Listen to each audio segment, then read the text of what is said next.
بسم الله الرحمن الرحيم، والحمد لله والصلاة والسلام على سيدنا رسول الله.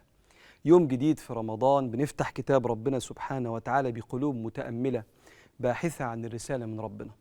وأيام رمضان بتعدي بفكر نفسي وبفكر حضراتكم، أكرمت عينك بالنظر في كتاب الله؟ أكرمت قلبك بالتأمل في كتاب الله؟ القرآن أي حاجة يجي جنبها تبقى أشرف شيء في الكون. نزل بهذا القرآن أشرف الملائكة سيدنا جبريل، نزل به الروح الأمين. نزل القرآن في أشرف شهر في السنة وهو شهر رمضان. نزل القرآن في ليلة القدر فهي خير من 1000 شهر. نزل القرآن على أطهر قلب النبي صلى الله عليه وسلم، على قلبك لتكون من المنذرين. نزل القرآن علينا فصرنا كنتم خير أمة أخرجت للناس. وخير القلوب هو القلب المتعلق بكتاب الله، خيركم من تعلم القرآن وعلمه. واحنا دي النية من رسالة من الله، نحن نطلع من رمضان نظرتنا اتغيرت لكتاب ربنا سبحانه وتعالى، وصرنا نبحث فيه كل يوم عن رسالة ومعنى جديد من وراء الآيات. حلقة النهاردة هي رسالة من ربنا سبحانه وتعالى عن أصل هذا الدين. في تجربتي الصغيرة في طريق ربنا سبحانه وتعالى لقيت إن هذا الطريق فيه علم وفيه نفسية. أنهي الأهم، العلم ولا النفسية؟ ربنا اللي يرتبها. بسم الله الرحمن الرحيم. كما أرسلنا فيكم رسولا منكم يتلو عليكم آياتنا ويزكيكم، دي النفسية، ويعلمكم الكتاب والحكمة. فذكر ربنا سبحانه وتعالى التزكية، وهي تطهير النفس والارتقاء بها قبل العلم. ولا يكون العلم نافع إلا إذا كانت النفس مزكاة. وأشرف ما يصل إليه الإنسان أن يحمل بداخله نفس وقلب بتعرف تحب. الحب هو أصل هذا الدين. ولم يبالغ صلى الله عليه وآله وسلم، بل كان كلام وحيا من الله لما قال لن تؤمنوا حتى تحابوا. فالإيمان إذا خلا من الحب صار إيمانا ضعيفا. عشان كده القرآن ممتلئ بالآيات اللي بتعلم هذه الأمة كيف ترسخ معاني الحب. والحب هي رحمة مغلفة بالقوة، بتحمي هذه الرحمة من أن يتسرب ليها في صراعات الحياة الكراهية والغل والحقد. فالشخص اللي مع زحمة حياته قادر يستثمر في العلاقات، ده إنسان عنده رحمة مغلفة بالقوة عشان يقدر يستمر على الاستثمار في العلاقة. الشخص اللي قادر يسامح ده شخص رحيم قوي، قادر إنه يسامح في الوقت اللي بيعرف يبطش فيه. الشخص اللي عمال يوزع حنان في تفاصيل الحياة رغم الهم اللي هو شايله، ده إنسان رحيم مليان بالقوة إن يقدر يبث الحنان رغم إن قلبه فيه اللي فيه وربنا أعلم. الحب هو الأصل اللي بتبنى عليه كل الأخلاق الجميلة. عشان كده القرآن ممتلئ برسائل من ربنا سبحانه وتعالى بتعلمنا إزاي نعرف نحب ونتحب. إن الذين قالوا ربنا الله ثم استقاموا تتنزل عليهم الملائكة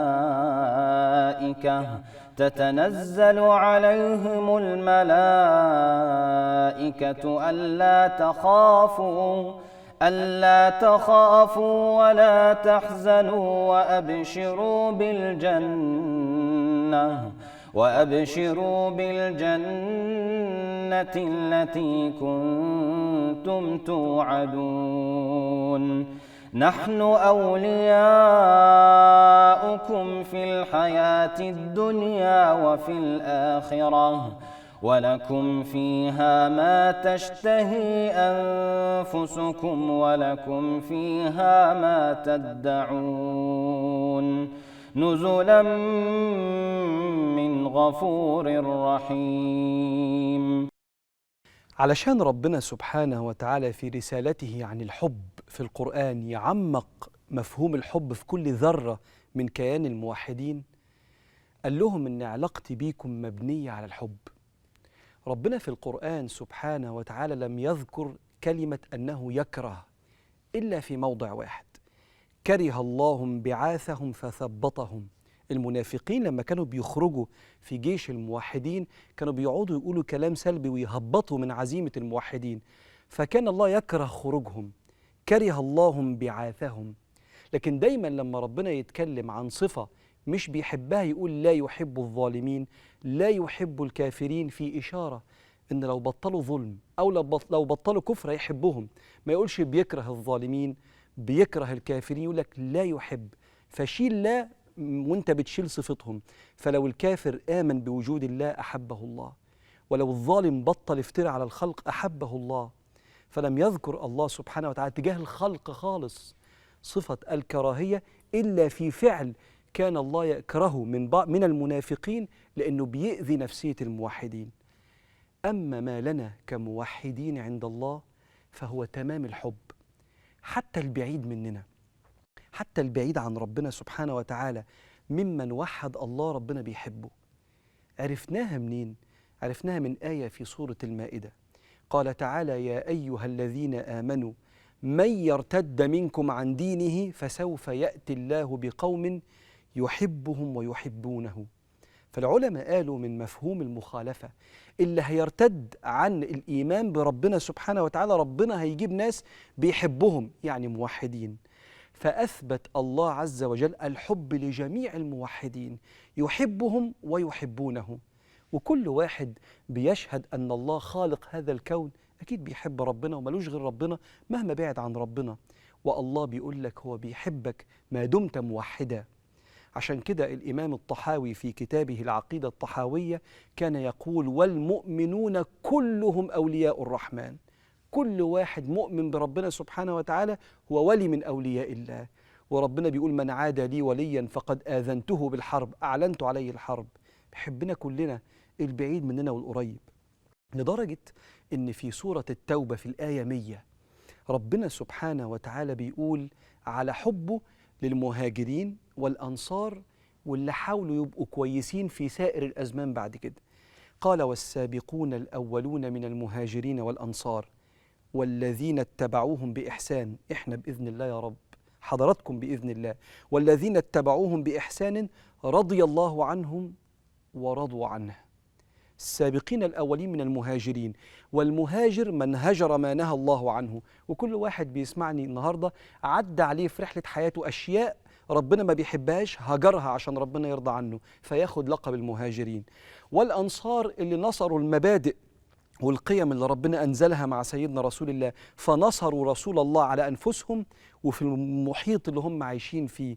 والسابقون الأولون من المهاجرين والأنصار والذين اتبعوهم، اللي قلدوهم بإحسان رضي الله عنهم. دي تطمن قوي. لكن إيه الجميلة كمان؟ ورضوا عنه. تخيل لما ربنا يقول في القرآن وهو بيحبنا إن أنتوا راضين عني. شوف لما ربنا يمدحك إنك راضي عن ربنا، رغم إن رضانا عن ربنا لا يزيد في ملك الله شيء. إحنا الغلابة الفقراء اللي محتاجين يرضى عننا، لكنه بيمدحنا إن هؤلاء العباد يا أكوان ويا ملائكة هؤلاء العباد راضين عني، حتى يعلي شأننا إن إحنا أصلا لنا قيمة عند ربنا، فبيثني على رضانا عنه سبحانه وتعالى. وعلى فكرة أنت كل يوم بتكررها علشان تحسها، بتقول رضيت بالله ربا، يعني أنا راضي عن أفعالك كلها يا رب، بحب كل حاجة طالعة منك، سواء كان ظاهرها نعمة أو ظاهرها فيها ابتلاء وجواها خير، أكيد أنا واثق فيك. رضي الله عنهم ورضوا عنه. فالمعنى الأول في الحب المذكور في رسالة الله عن الحب في القرآن إن اللي بيننا وبين ربنا كل حب مهما كنا قريبين أو بعاد عن ربنا. ومن أحسن قولا ممن دعا إلى الله وعمل صالحا وقال إنني من المسلمين. ولا تستوي الحسنة ولا السيئة، ادفع بالتي هي أحسن فإذا الذي بينك وبينه عداوة كأنه ولي حميم.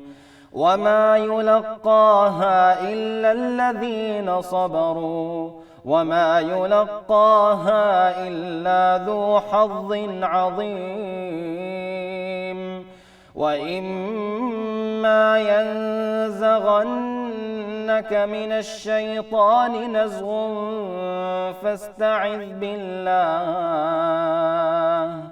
فاستعذ بالله إنه هو السميع العليم. المعنى الثاني اللي اتعلمناه من رسالة الله سبحانه وتعالى عن الحب في القرآن هو تقوية الحب عند قوة الروابط. يعني احنا مأمورين بحب جميع الأكوان، لكن لما يكون في صلات قريبة ربنا علمنا نستثمر أكتر في الحب. عقلية المحب مش بياعة. يعني لما يكون في علاقة اتنين متجوزين أو أصحاب أو أهل مع عيالهم ما نبقاش بياعين، احنا بنستثمر في الذكريات. وعند الخلاف تظهر قوة الحب. إذا كنا عرفنا الحب في بداية الحلقة إنها رحمة محمية بالقوة، قوة بتحمي بقاء هذه الرحمة، فمهما اختلفنا نقوي الحب عند تقوية الروابط. يعني مثلا ربنا سبحانه وتعالى في شأن الابن والبنت مع أهله، طب أهلي دول ناس طيبين حبهم، طب ناس وحشين برضو حبهم، طب ناس مشركين على دماغك، طب ناس مشركين بيدعوني ان انا اسيب ربنا واعبد الاصنام برضو على دماغك. قال تعالى: وان جاهداك على ان تشرك بي ما ليس لك به علم فلا تطعهما، اكيد مش هعمل كده. وصاحبهما في الدنيا معروفا، اسمع، واتبع سبيل من اناب الي. هذه اهم، يعني بالنسبه لي يعني اكتر حته في الايه شغلت بالي لما دورت على التفسير. ربنا بيقول لو أهلك مشركين بيعبدوا الأصنام قالوا لك سيب ربنا وسيب النبي عليه الصلاة والسلام واسجد معانا للأصنام، قول لهم مش هقدر أعمل كده. وصاحبهما في الدنيا معروفة، عيش خادم ليهم رغم إن هم مشركين، مش مثلا بيتعصبوا شوية وهم موحدين، مش مثلا عندهم بعض المعاصي لأن هم بشر وانت قربت شوية من ربنا فبدأت تبقى متنرفز وانت قاعد معاهم، ده لو مشركين. لكن بص الآية اتقال فيها إيه؟ قال: وصاحبهما في الدنيا معروفا واتبع سبيل من أناب إلي. قال ابن عباس: هذا هو رسول الله. من أناب إلى الله ورسول الله. إكرام الأهل ولو كانوا مشركين، هذه وصية رسول الله. قال: واتبع سبيل من أناب إلي. شوف، مع قوة الربطة يزداد الحب حتى لو مشركين. وجه تقوية روابط الحب بسبب قوة العلاقة في الجواز. ربنا بيقول للزوج لو اختلفت مع مراتك وحسيت ان انتوا مش متفاهمين ما تبيعش، فكر الأول في الذكريات الجميلة وفي الصفات الحلوة اللي فيها، لأنك ممكن تبقى متسرع وبياع. والحب اللي ربنا ذكره في رسالته عن الحب مش بيقول كده. قال تعالى: وعاشروهن بالمعروف، بالحب والإكرام، وعاشروهن بالمعروف فإن كرهتموهن فعسى أن تكرهوا شيئا ويجعل الله فيه خيرا كثيرا. أنت ممكن تبقى متضايق من صفة لكن ما تبيعش، ده جواز، ده ميثاق غليظ. دور على الأيام الجميلة والصفات الحلوة اللي هتندم بعد ما تبيع مراتك وتطلقها بسهولة وتدور على غيرها. هتقول بينك وبين نفسك يا ريتني كنت معاها، لأن مليانة صفات لكن كأن الشيطان ضيق نظرة الحب. فعسى أن تكرهوا شيئا ويجعل الله فيه خيرا كثيرا. وسيدنا النبي يقول كده، قال: لا يفرك مؤمن مؤمنة إن كره منها خلق رضي منها آخر. يفرك يعني يبغض، فممكن يبقى في حاجة مضايقة في حاجة تانية حلوة. والكلام متوجه للرجالة وللنساء كمان، إنها لا يضيق نظرتها فتبقى سهلة البيع وتطلب الطلاق وتنسى الذكريات الجميلة. فتقوية الحب والاستثمار في العلاقة عند قوة الروابط، وإن الإنسان ما يبقاش بياع، من أهم المعاني القرآنية في رسالة الله عن الحب.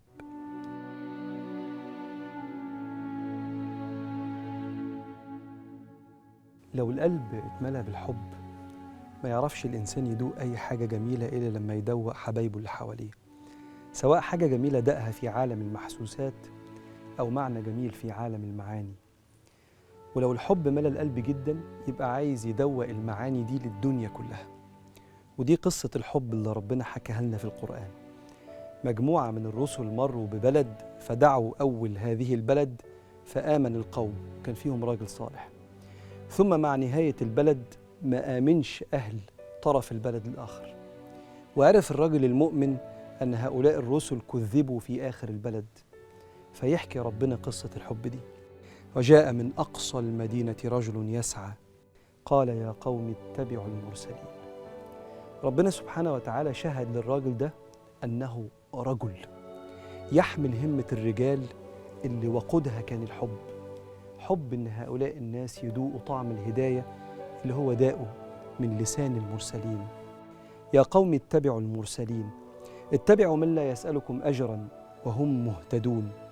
وبدأ يجمل المرسلين في عيون الناس، فبدأ يقول لهم دول ناس مخلصين، ربنا رباهم على عينه قبل أن يرسلهم إليكم، بيدوكم أكبر هدية ومش بياخدوا منكم أقل مقابل. اتبعوا من لا يسألكم أجرا وهم مهتدون. وبعدين بدأت القصة في لفتة قرآنية بارعة للكلام المفعم بالحب.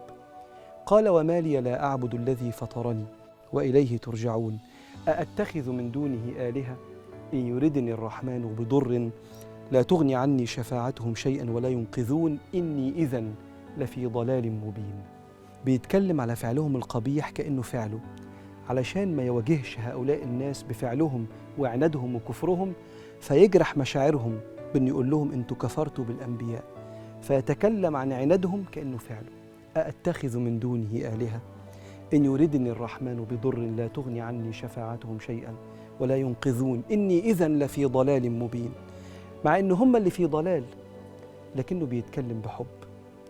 الحب ده اللي الأنبياء ورثوه، اللي ورثهم من العلماء والدعاة والمصلحين المخلصين، اللي هدفهم هداية الناس وإن قلوبهم تتعلق بالرحمن عن طريق أخلاقهم وليس الانتصار في الجدالات والمناظرات. فاستخدم ألطف كلام، لأن العلماء وراث الأنبياء علمونا أنه حيث وجدت الرحمة ووجد الحب وجد الدين، وإذا اختفى الحب واختفت الرحمة ظهرت الشياطين واختفى الدين. وتبني الناس حيطان منيعة وسدود كبيرة بينها وما بين أصحاب الخطاب، حتى ولو كان خطاب صالح يدل على الله لكنه غليظ خالي من الحب، تبني الناس السدود فينفر الناس وتضيع الدعوة. لكن ربنا سبحانه وتعالى بيختم القصة بهذا المشهد البارع في تصوير الحب. إني آمنت بربكم فاسمعون قيل ادخل الجنة. بعد ما قال لهم وما لي لا أعبد الذي فطرني وإليه ترجعون، أأتخذ من دونه آلهة إن يردني الرحمن بضر لا تغني عني شفاعتهم شيئا ولا ينقذون إني إذا لفي ضلال مبين إني آمنت بربكم فاسمعون. فالمفسرين بيقولوا قعدوا يقربوا عليه وهو يقول لهم اسمعوني، يقربوا ويقول لهم افتحوا قلوبكم، ويقربوا لغاية ما داسوا عليه حتى فاضت روحه إلى باريها. إني آمنت بربكم فاسمعون قيل ادخل الجنة. ربنا قال له خش الجنة، فكانت أول كلمة يقولها لربنا في دار الحق قال يا ليت قومي يعلمون بما غفر لي ربي وجعلني من المكرمين.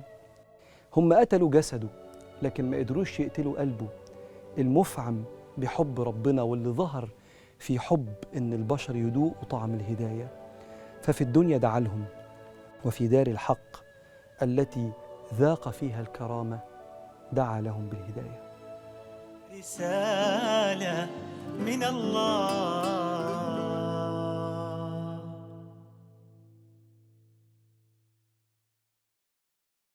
رسالة من الله. وجاء من أقصى المدينة رجل يسعى قال يا قوم اتبعوا المرسلين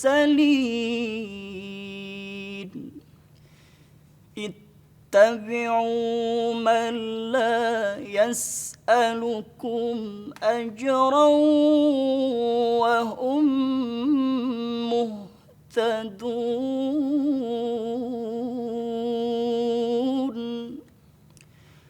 وما لي لا أعبد الذي فطرني وإليه ترجعون. أأتخذ من دونه إن يردني الرحمن بضر لا تغن عني شفاعتهم شيئا ولا ينقذون إني إذا لفي ضلال مبين إني آمنت بربكم فاسمعون قيل ادخل الجنة قال يا ليت قومي يعلمون. المعنى الجميل الراقي اللي تكلم فيه ربنا في رسالته عن الحب هو حب الإنسان للأكوان.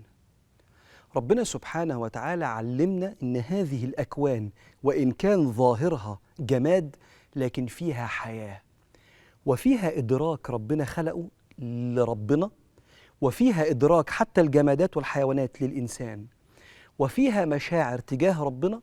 والقرآن أثبت مشاعر في الجمادات والحيوانات تجاه الإنسان، وده اللي ربنا قاله في القرآن عشان يحصل تغيير لإدراك الإنسان إن دي حيوانات وجمادات ما بتحسش، لا بتحس وتعرفك وهتشهد لك في الآخرة، ويمكن يكونوا وانت عايش بيتكلموا عليك، وده اللي ربنا حكاه في القرآن.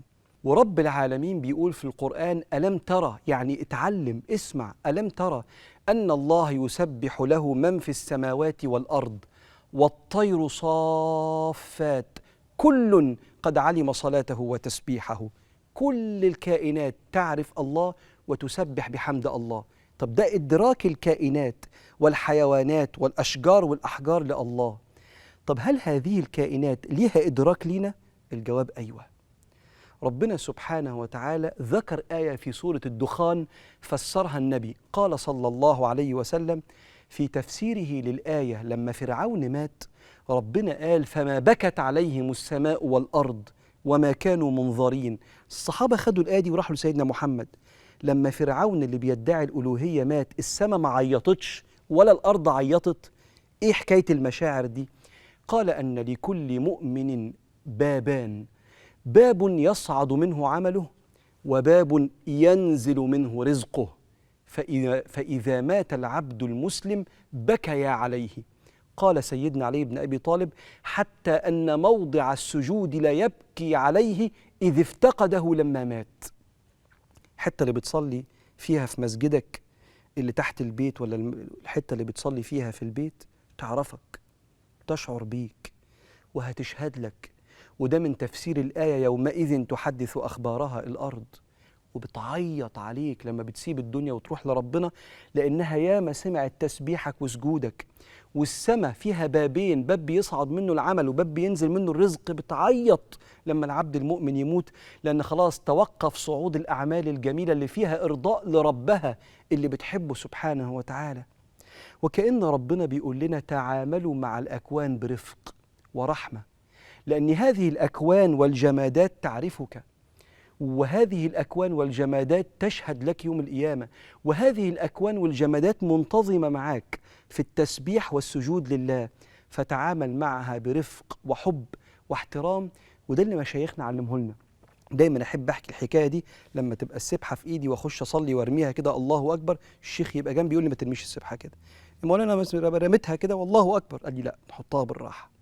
السبحة دي تشهد لك يوم القيامة وأنت بتسبح عليها. السبحة دي أصلا بتسبح لأن الله أثبت التسبيح لجميع الأكوان، تسبح له السماوات السبع والأرض ومن فيهن وإن من شيء إلا يسبح بحمده ولكن لا تفقهون تسبيحهم. فعلمونا من فهمهم لرسالة ربنا عن الحب في القرآن حب واحترام الأشياء والجمادات والحيوانات وكل الأكوان، لأنها جميعها عباد لله سبحانه وتعالى. في علم النفس الإيجابي وهم بيدرسوا الصفات أو الأحاسيس الإيجابية والسلبية، وجم عند الحب وزي ما تقول احتاروا. يعني لو قعدت تقرأ البحث بتاعهم أو تسمع الناس وهي بتتكلم في حيرة، هو الحب ده شعور إيجابي بس؟ فسموه أبو المشاعر الإيجابية. وليه؟ لأن في الأبحاث اللي عملها مارتن سيليجمان وباربرا فيدريكسون اللي هم أبو وأم البوزيتيف سايكولوجي، قالوا إن الحب ده شعور إيجابي بيجلب معاه بقية المشاعر من الامتنان والاهتمام والفرحة والتواصل. كل المشاعر الإيجابية بتيجي ورا الحب. فالحب سبحان الله كأن ربنا خلقه علشان يبقى الطريقة اللي احنا بنعيش بيها. في أطول بحث اتعمل في التاريخ في علم النفس جامعة هارفارد عملته في 75 سنة، ابتدى سنة 1938. ابتدوا بالبحث ده عشان يشوفوا هي ايه أهم أسباب الويل بينج أو العافية عند الناس، السعادة والفرحة والجسم السليم والعقل السليم وكده. وقعدوا درسوا كل حاجة من أول الصفات الوراثية للأمراض، درسوها على 3 أجيال متعاقبة. الحالة المادية والحالة العلمية والناس عايشة فين، حالة الهواء والبوليوشن والتلوث والجو، كل حاجة. وانتهوا بالبحث ده لأن أهم عنصر من العناصر للعافية هي العلاقات الصحية.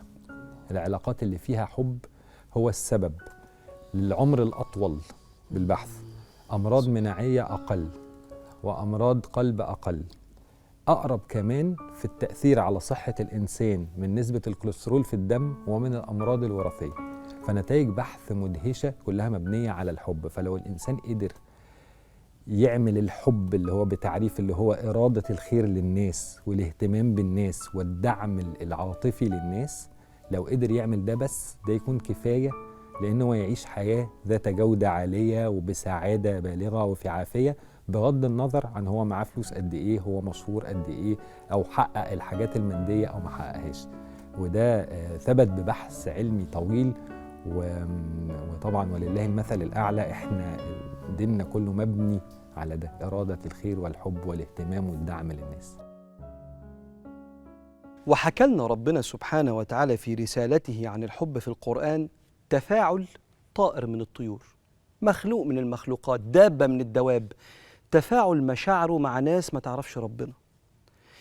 حكاه لنا لأن سيدنا سليمان بيفهم لغة الطير، فالطير قدر يحكي له، وكأن فيها معنى إن الطيور تعرف، بس إحنا ما نعرفش نتكلم مع الطيور.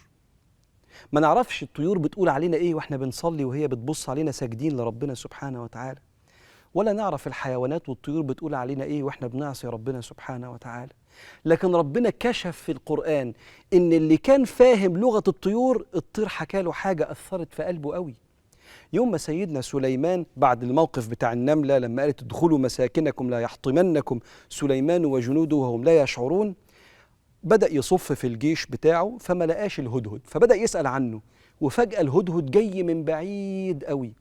هدهد كان في اليمن وسيدنا سليمان في الشام، سافر المسافة دي، كان راجع، فهو ماشي كده لقى هدهد تاني فبيتكلم معاه، قال له أنا عايز أوريك حاجة عندنا. فراح معاه وحكى اللي شافه لسيدنا سليمان، فمكث غير بعيد فقال أحط بما لم تحط به وجئتك من سبأ، من البلد دي، بنبأ يقين. اتكلم بانفعال وإحساس مليان مشاعر. إني وجدت امرأة تملكهم وأوتيت من كل شيء ولها عرش عظيم، وجدتها وقومها يسجدون للشمس من دون الله وزين لهم الشيطان أعمالهم فصدهم عن السبيل، يعني عن طريق ربنا، فهم لا يهتدون. ألا يسجدوا لله، شوف الفضفضة، ألا يسجدوا لله الذي يخرج الخبأ في السماوات والأرض ويعلم ما تخفون وما تعلنون. شوف بيقول ايه، هم ازاي مش بيسجدوا لربنا اللي بيحط لنا حب بنطلعه بالمنقار؟ كل بقى ايه مخلوق يعرف ربنا بطريقته، فهو يعرف ربنا الرزاق اللي مخبي له الحب جوه الارض، فاحنا بنحط المنقار فبنلاقيه رزاق شايل لنا رزقنا ومش نسينا. ألا يسجدوا لله الذي يخرج الخبأ في السماوات والأرض ويعلم ما تخفون وما تعلنون. الله لا إله إلا هو رب العرش العظيم. أنت عارف إن البلد دي كلها أسلمت بسبب مشاعر الهدهد الجميلة؟ طب هدهد معدي لقى ناس بتسجد للشجر ولا للحجر ولا بيعبدوا الشمس، وهو ماله؟ هدهد بيحب ربنا وموحد ومسبح، وناس ما تعرفش ربنا اتحرك تجاههم. وكأن الله عز وجل، دي نص صفحة في القرآن القصة دي، ولا يذكر في القرآن إلا كل عظيم وشريف. وكأن الله في رسالة بيقول لنا الأكوان بتتفاعل معاكم. وعلى فكرة مشايخنا علمونا كده، النظر باحترام لجميع مخلوقات الله، حجر ولا شجر ولا حيوانات، لأن الكل بيسبح بحمد ربنا. الإمام أبو نعيم الأصفهاني في كتاب حلية الأولياء في قصة سيدنا سفيان الثوري بيقول إن في ابن واحد صاحب سفيان الثوري، ابنه بقى جاب لسفيان الثوري هدية، قفص جواه عصفورة. فسيدنا سفيان قام مديله دينار وشكره، وقام واخد القفص وحطه في البيت عنده كده، ويبص للعصفورة كده محبوسة، وقام فاتح للعصفورة، قامت طايرة.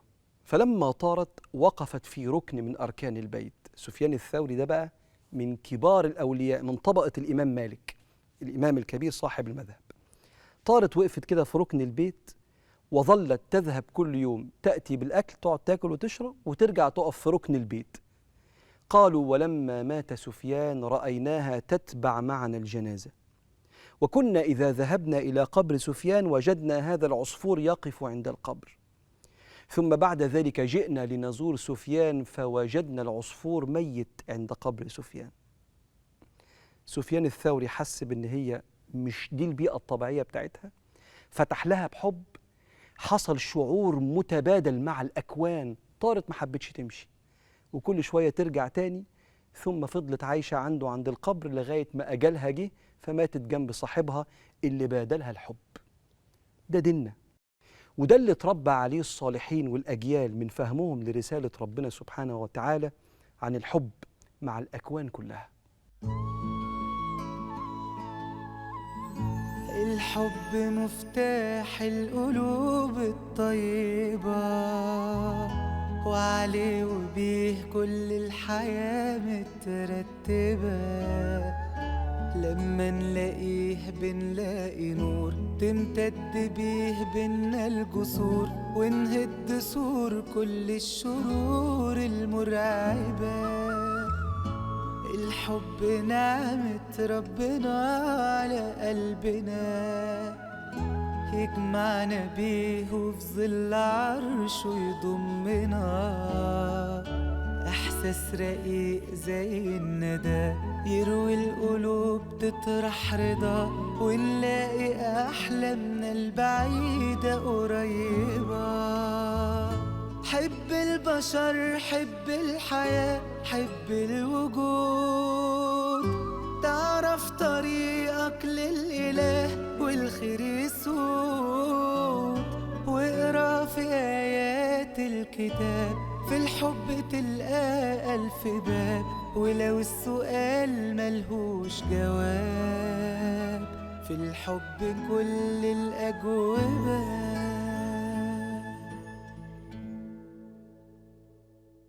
ربنا سبحانه وتعالى علمنا في رسالته عن الحب حب المخالف. حب المخالف في أي شيء في الدنيا، في الفكر، في الآراء، في التوجهات، أو حتى في العقيدة. وعشان أكون واقعي، أكيد في ناس مختلفة وبينهم وبين بعض طار وحقوق، أكيد مش هقول له حبه يعني روح حضنه أو يعمل حاجة مش واقعية. لكن الإنسان اللي قلبه مليان حب ما يعرفش الكراهية، حتى لو اختلف أشد أنواع الاختلاف، لا يسلب من أمامه حقه في الإنسانية، فبيبقى بيختلف وبيدور على حقه وبيبحث عن حقه بمنتهى الحزم والقوة، مع احترامه لإنسانية من أمامه حتى ولو اختلفنا في العقيدة. ربنا سبحانه وتعالى لما أرسل سيدنا محمد أرسله لناس بيعبدوا مع الله آلهة أخرى، وبعضهم ما كانش معترف بوجود الله، وعندهم قبائح أخلاقية من وأد البنات وإتيان الفواحش وأكل القوي للضعيف، فكان فيهم شر وبرضه فيهم خير لأنهم بني أدمين. فربنا قال للنبي يكلمهم بالطريقة دي، قل قرآنه، قل من يرزقكم من السماوات والأرض، قل الله، وإنا أو إياكم لعلى هدى أو في ضلال مبين، قل لا تسألون عما أجرمنا ولا نسأل عما تعملون. بص تفاصيل الآية، ربنا بيقول للنبي قول لهم مين اللي بيرزقكم، الخير اللي انتوا فيه ده، شوف التذكرة الحنينة اللي مليانة حب الناس. ممكن أنت لو حبيت تقيمهم إزاي عايشين في ملك ربنا بالطريقة دي، وربنا يتوالى أفضاله عليهم، فقال له كلمهم كده، فكرهم مين اللي خيره عليهم. قل من يرزقكم من السماوات والأرض قل الله وإنا أو إياكم. في حد مننا على حق وحد على باطل، ما تيجي نتناقش. شوف الذوق في الدخلة، وإنا أو إياكم لعلى هدى أو في ضلال مبين. قل لا تسألون عما أجرمنا ولا نسأل عما تعملون. مش انتوا بتقولوا علينا شاعر وكذاب وحاجات كده؟ طب انتوا مش هتتحاسبوا لو احنا بنعمل حاجة مش كويسة؟ اسمعونا. قل لا تسألون عما أجرمنا ولا نسأل عما تعملون. فشوف أدب النبوة اللي اتعلمه صلى الله عليه وسلم من رسالة ربنا اللي مليانة حب حتى لمن يخالفني في العقيدة. عشان كده سيدنا النبي بيحارب في موقعة بدر، وكان في أسرى، كان منهم عزيز ابن عمير أخو سيدنا مصعب بن عمير. عزيز ده مشرك واتأثر في موقعة بدر. فسيدنا النبي عدى على الأسرى كده اللي من لحظات شايلين السيف وعايزين يموتونا لو قدروا. فسيدنا النبي قال استوصوا بالأسرى خيرا، لسه مشركين بس أسرى ربنا ادانا عليهم قوة. قال عزيز فكان أحدهم إذا أتى في صحفته في طبق خبز نفحني بها وأكل هو التمر، الخبز أعلى من التمر، فأرد له الخبز فلا يأكله، مش هاكله أنا. النبي قال استوصوا بالأسرى خيرا، خد الأكل اللي أحلى، فلا يأكله لوصية محمد بنا. رغم إن هم بيحاربوهم لكن الحب مخليني محافظ على الحق في الإنسانية. ده مع اختلاف العقيدة وحالة حرب، ما بالك أهل الوطن الواحد وأهل العيلة الواحدة والقرايب اللي بيتخانقوا على ميراث، واختلاف وجهة نظر في حاجة احنا مش هنعرف نأثر فيها في رياضة ولا في حاجة، بنتناقش في ماتش كورة طالعين متخانقين ليه؟ الشخص الموحد المؤمن بربنا المستمع بقلبه لرسالة ربنا عن الحب ما يعرفش يغلب الكراهية مهما اختلف. وسيدنا النبي أكبر قدوة قدامه في حاجة زي كده. دي كانت رسالة ربنا سبحانه وتعالى عن الحب في القرآن. هو بيحبنا والأكوان بتحبنا، وأمرنا بالحب للجميع حتى من يخالفني في العقيدة. واللي هيعيش بهذه الرسالة لن يكون أبدا منفرا لأي شيء ولا لأي حد، وهيبقى أحسن صورة تدل على رسول الله صلى الله عليه وآله وسلم. وكان هذا القرآن الكريم المجيد وسيظل منهج لبناء الحياة، وشمس لكل باحث، وراحة لكل مهموم، وطوق نجاة لكل حائر. فاللهم صل وسلم وبارك على الحبيب المحبوب صلى الله عليه وسلم. اللهم أحيي قلوبنا بحبك واجعلنا لك كما تحب. اللهم لا تجعل للكره في قلوبنا نصيبا، واجعلنا دائما حافظين لقلوب أحبابنا، ولا تجعل للغل والحقد إلينا سبيلا. اللهم كفر عنا سيئاتنا في سابق أعمالنا. اللهم يا رب أتمم لنا أنوار محبتك، فمن ذا الذي نزل بك ملتمسا فما أغنيته، ومن ذا الذي أناخ ببابك مرتجيا نداك فما أجبته. اللهم اجعلنا من المحبين لقضائك، ولا تجعلنا من أصحاب النفوس التي إن مسها الشر تجزع وإن مسها الخير تمنع. اللهم واجعل من الحب حجابا لنا عن سوء أخلاقنا، وسببا يوم القيامة في نجاتنا. وصل اللهم وسلم وبارك على سيدنا محمد المبعوث رحمة للعالمين، صلاة تملأ بها قلوبنا بالحب إلى يوم الدين.